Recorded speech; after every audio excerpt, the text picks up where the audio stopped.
Last but not least, we have the fourth principle of trauma recovery yoga, which is choice.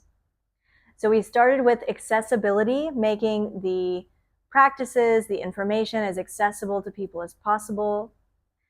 That led to safety, which is really what we have to create in a space for people to heal, to integrate their trauma, to get to, this.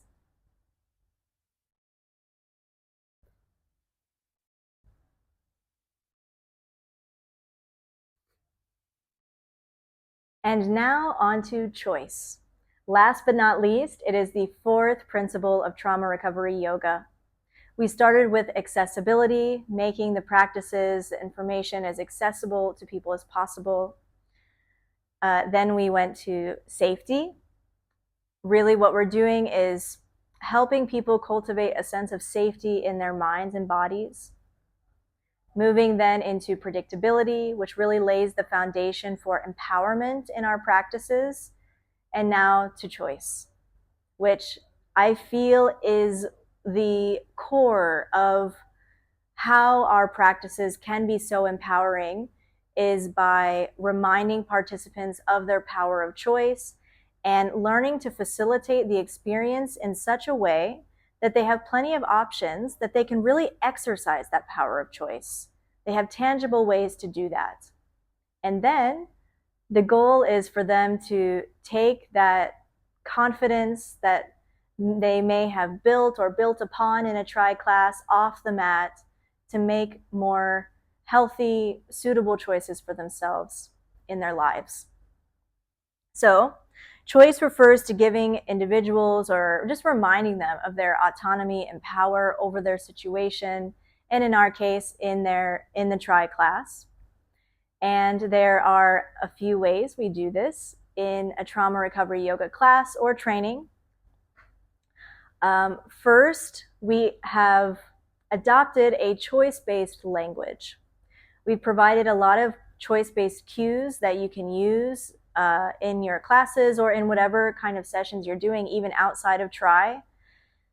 But essentially, choice-based language, adopting that as an instructor, is really like using or learning a new language. I personally was used to a more directive style of language, and so it was like learning a new language for me. And it takes practice and really implementing it and learning what works and what doesn't, what feels more authentic to you within the choice-based cues that we provided. And and using those in real life with people and seeing how they respond. It's also knowing that your guidance as an instructor they aren't necessarily instructions. Like if I say, as an instructor, we're doing neck rolls, we'll inhale to the right and back, exhale to the left and center. Keep doing this full circle. Do the full circle just as I described it. That might not be comfortable for someone, for many people actually. So instead, for example, I would say, we'll inhale, right ear toward the right shoulder, drop your head back, exhale to the left, and chin to chest. Keep moving like this with your breath at your pace, either continuing with the full circle or just moving side to side. You could stay in one spot. As long as you're breathing, you're good to go. So this is one example in a specific posture of how we can make it feel more comfortable for people to choose really what feels best in their body.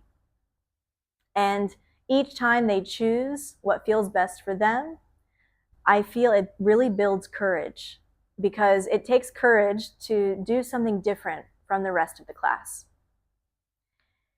So, knowing that your instructions are really just suggestions, and people are, like, your participants are the experts of their bodies, of their experiences, and as an instructor, this has been a journey for me of just trusting people to choose what is best for them and feeling confident in that, especially if you are teaching a try class and there is a student that's doing things differently from what you're doing at the front of the room, trusting that they are doing what they need and getting what they need from the practice today.